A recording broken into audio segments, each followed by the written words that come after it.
It was just a very regular evening, the kind of night that felt quiet and very plain. It was a time when everything suddenly shifted in a way I never saw coming. I had just finished eating my dinner and was sitting at the wooden table, looking through some of my messages on my phone.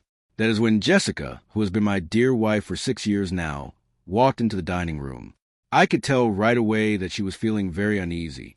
There was a lot of tension in the way she moved, and her fingers were tapping very quickly and nervously against the side of her phone. I could not have guessed back then how big the news was going to be or how much it would hurt. She sat down right across from me, but she would not look me in the eyes. Her voice was very low, staying barely above a whisper when she finally spoke to me. She told me that she would be going away for a few days and that she would be going with Nathan. For a long moment, I just sat there and stared at her. I was waiting for her to say it was a joke or to give me some kind of reason that would make those words feel less scary. But Nathan was not just some random person. He was her ex-boyfriend, a man she had told me many times was totally in her past.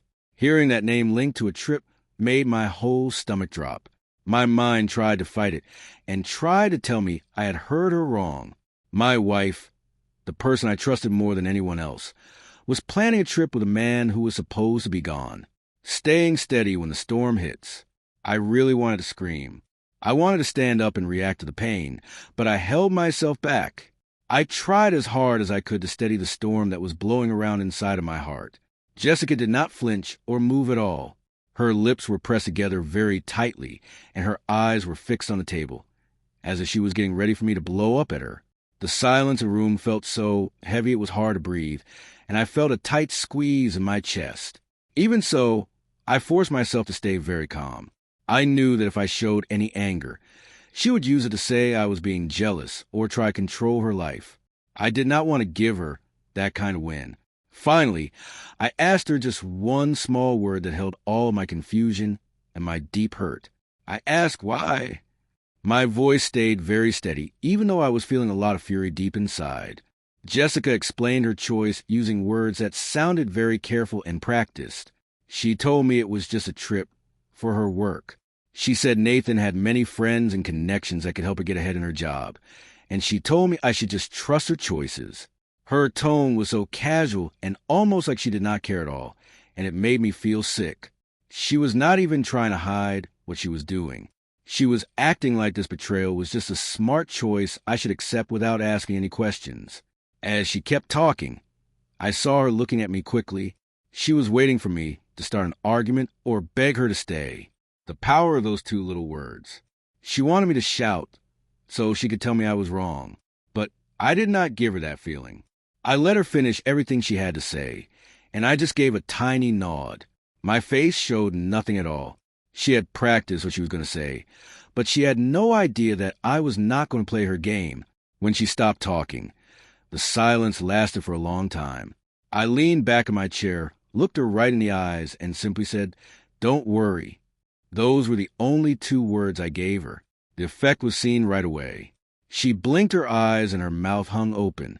She was clearly waiting for a big fight. Instead, the calm I showed made her feel very worried and unsure. She repeated my words back to me, her voice shaking a little bit. She asked, "Don't worry? Is that it?" I did not give her another answer. I just looked at her for one more moment, and then I went back to my messages as if the whole talk had never even happened. She kept coming back to me, trying to test me and see if I was mad or sad or still in love with her. But I did not move. My silence and those 2 words were much heavier than she was ready for. The more she tried to get me to react, the more scared she became. She thought she was the one in control, but she lost it all in a second. My final choice to move on. The next morning, I did not wait for her to start packing her bags or try to explain things to me again. While she was taking her shower, I moved quietly and packed my own things. I left the legal papers for a divorce right on the kitchen counter where she would find them. I left a very short note with them. It said, "Don't worry, I am done." There were no big arguments or long talks, just a plain truth written down. When she came out and saw the papers, her face turned very pale and white. I was already walking out the front door with my head held high, Jessica thought she could play with my feelings and then come back to a marriage that would just be waiting for her. But the moment she told me she was traveling with her ex, she was the one who ended everything. My two-word answer was not just about being calm. It was my final goodbye. It was my way of saying I would not fight for someone who did not show me any respect. In the end, it was not the yelling, the crying, or a big loud scene that made the moment matter. It was a quiet feeling of being sure. Sometimes the strongest thing you can say does not come with noise or trouble. It comes in two simple words said one time, marking the spot where you walk away forever. I walked away and I never looked back again.